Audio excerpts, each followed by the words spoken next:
السلام علیکم ورحمۃ اللہ وبرکاتہ۔ بسم اللہ الرحمن الرحیم۔ حضرت انس رضی اللہ عنہ بیان کرتے ہیں، رسول اللہ صلی اللہ علیہ وآلہ وسلم نے فرمایا، فحش گوئی جس چیز میں ہو وہ اسے معیوب بنا دیتی ہے، اور حیا جس چیز میں ہو وہ اسے مزین کر دیتا ہے۔ حضرت معاذ بن جبل رضی اللہ عنہ سے روایت ہے،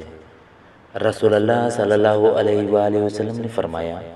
جو انسان اس چیز کی گواہی دیتا ہوا فوت ہو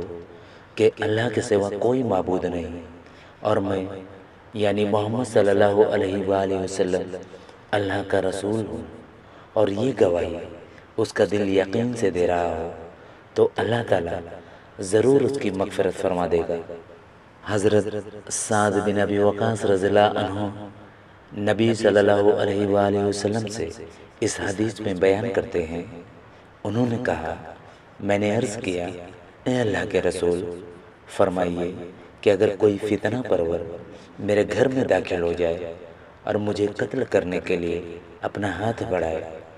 تو رسول اللہ صلی اللہ علیہ وآلہ وسلم نے فرمایا،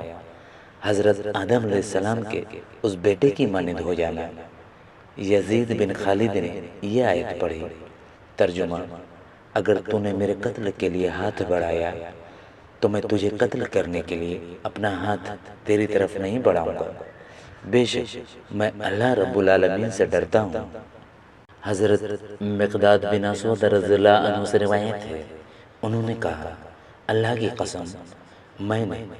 رسول اللہ صلی اللہ علیہ وآلہ وسلم کو فرماتے سنا ہے، بلا شبہ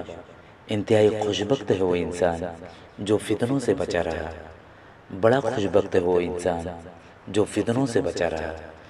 بڑا خوشبخت ہے وہ انسان جو فتنوں سے بچا رہا، اور جو ان میں مبتلا کیا گیا